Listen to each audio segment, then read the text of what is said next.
Donc souvenez-vous, la dernière vidéo, j'avais créé un essaim avec 2 cadres de couvain, un cadre de réserve, une gaufre. Et puis c'est vrai que la reine a été facilement acceptée, ça vous l'avez vu. Par contre, la population effectivement était assez faible, je m'en étais rendu compte aussi. Et j'ai eu quelques commentaires qui allaient dans ce sens. Donc ce que j'avais prévu, c'était tout simplement de rescouer des cadres qui provenaient donc de la même ruche à partir desquelles j'avais ponctionné le couvain pour remettre des éleveuses et puis avoir plus d'abeilles. Et il se trouve que lors de la visite de contrôle, j'ai visité un autre essaim qui devait avoir une reine qui était revenue de fécondation et qui aurait dû pondre. Au moment où j'ai ouvert la ruche qui contenait cet essaim, cette colonie-là en fait était orpheline et bourdonneuse. Alors la différence c'est quoi? Une colonie orpheline, c'est qui n'a pas de reine, hein, et une colonie qui est donc bourdonneuse, c'est une colonie dans laquelle une ouvrière a pris la place de la reine et s'est mise à pondre. Sauf qu'une ouvrière, effectivement, n'a pas de spermathèque et ne peut pondre que des œufs non fécondés. Et les œufs non fécondés vont conduire à des mâles. Donc il y aura naissance que de mâles, avec un couvain plutôt bosselé, bombé. Et donc la colonie n'a pas d'avenir. C'est-à-dire qu'on va se retrouver avec uniquement des mâles dans la colonie, les ouvrières vont finir par mourir et c'est ce qu'on appelle donc une ruche bourdonneuse puisque les mâles sont appelés les faux bourdons. La colonie donc étant constituée uniquement de mâles, c'est une colonie bourdonneuse.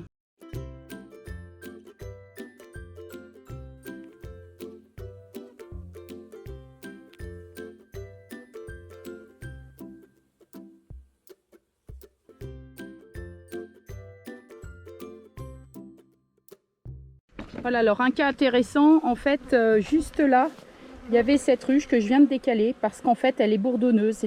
Déjà, il y a beaucoup de couvains de mâles. Et puis, sur la ponde fraîche, en fait, on voit qu'il y a plusieurs œufs pondus au même endroit.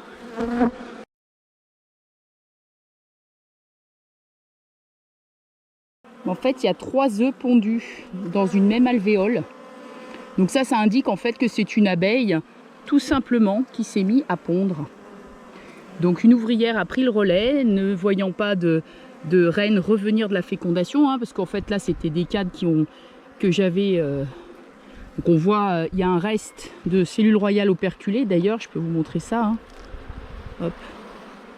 Voilà, là à ce niveau-là. Hop. Voilà. Donc il y a bien eu des reines qui sont nées, les reines ne sont pas rentrées pour X ou Y raison. Donc ce que je vais faire, c'est que je vais enfumer cette colonie énormément pour que les abeilles se gorgent de miel. Ce que je vais faire ensuite, c'est que je vais la secouer beaucoup plus loin, à peu près 6 mètres d'ici, près des cerisiers. Et puis je vais mettre à la place de cette colonie, je vais venir mettre, vous voyez la ruchette que j'avais tout à l'heure avec la jeune reine fécondée que j'ai introduite dans l'essaim, donc qui est un essaim plutôt faible, vous voyez, je le mets là parce qu'il est en carence de butineuses. Donc les butineuses vont revenir jusqu'à ce nouvel essaim pour ainsi compléter et puis finalement renforcer l'essaim. Et puis tout ça, je vais le secouer bien plus loin. Donc l'ouvrière qui est en train de pondre, la pondeuse, normalement son abdomen a grossi et du coup elle restera à terre. D'où l'intérêt de la secouer pour pas qu'elle puisse revenir dans l'essaim parce qu'elle risquerait de tuer la reine. Voilà, allez c'est parti. Voilà. Donc là, on va enfumer.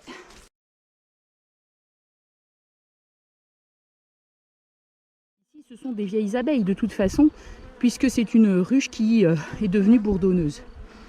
Donc les vieilles abeilles connaissent très bien la localisation de leur emplacement et donc vont retourner au niveau de l'essaim. Allez.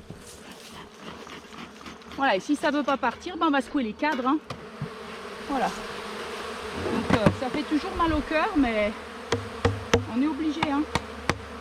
Malheureusement, si je laisse ça comme ça, elle va mourir cet hiver. On est début juillet.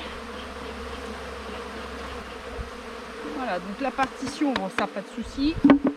Là, donc hop, Ça c'est un cadre qui est pas trop mal, vous voyez, c'est un cadre de réserve que je vais mettre à l'essaim pour le renforcer.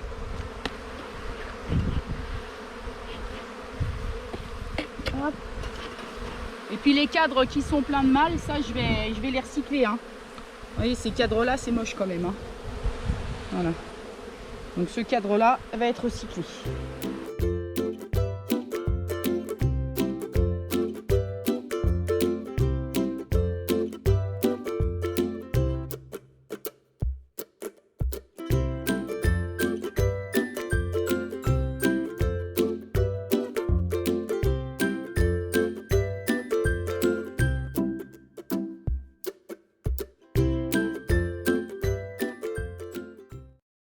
Qui ont été enfumées, il y en a encore quelques-unes ici, mais la majorité sont là-bas, c'est-à-dire qu'on va faire le même trajet qu'elles.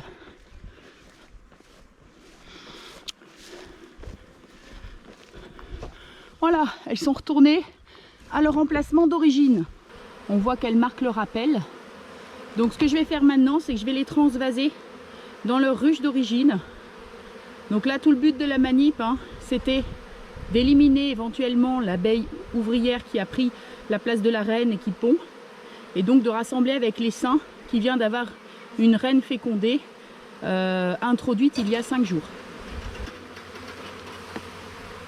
Pour pas écraser les abeilles, je vais faire glisser la ruchette.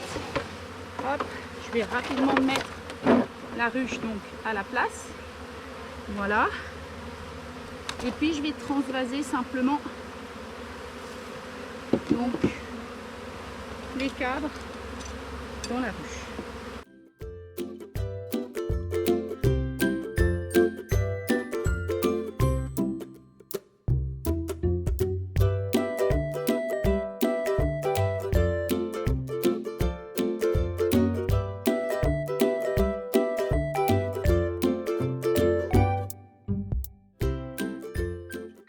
Voilà, 10 minutes après, on voit que les abeilles sont rentrées.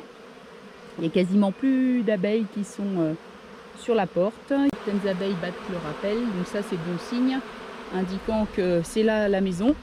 Bon, d'ici 1 ou 2 jours, je viendrai voir si tout va bien. C'est-à-dire que j'espère surtout c'est que la reine ne soit pas tuée. Voilà, et que les abeilles cohabitent bien.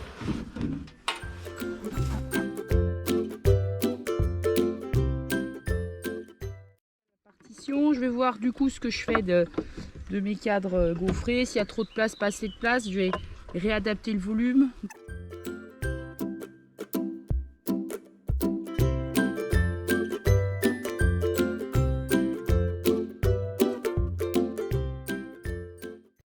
Bon, du coup 20.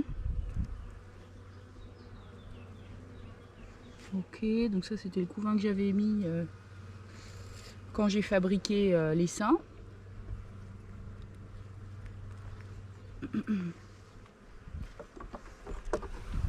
La gaufre donc, est acceptée, qui commence à être étirée.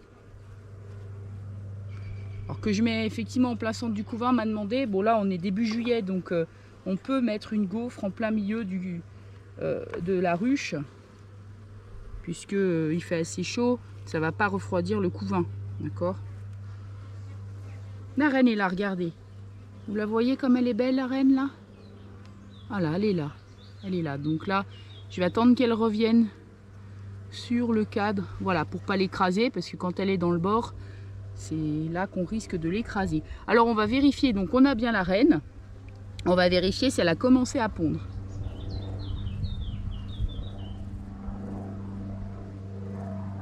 Alors, oui, il y a des œufs. Je ne sais pas si vous allez voir ici, dans cette zone. On a des œufs.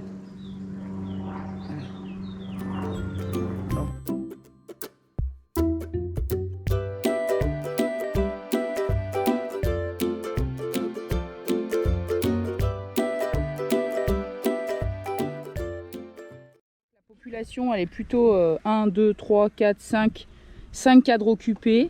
Donc en fait la gaufre je vais la retirer, ça sert à rien. Je vais rapprocher la partition. Voilà, on a donc 1, 2, 3, 4, 5, 6 cadres bien occupés par les abeilles, une gaufre à étirer, un cadre bâti qui est vide. Donc là, elles ont de quoi de s'occuper un petit moment, c'est-à-dire une petite quinzaine de jours. Je pourrais venir contrôler pour voir si le couvain est bien développé. Et dans ce cas-là, si après il manque de place, je viendrai rajouter une gaufre. Et donc à cette période-là, on peut mettre la gaufre en plein milieu du couvain. Il fait chaud et ça permet ainsi de décaler les cadres qui sont les plus anciens, les plus noirs, en périphérie. Et les cadres neufs vont venir au centre de la colonie. Voilà.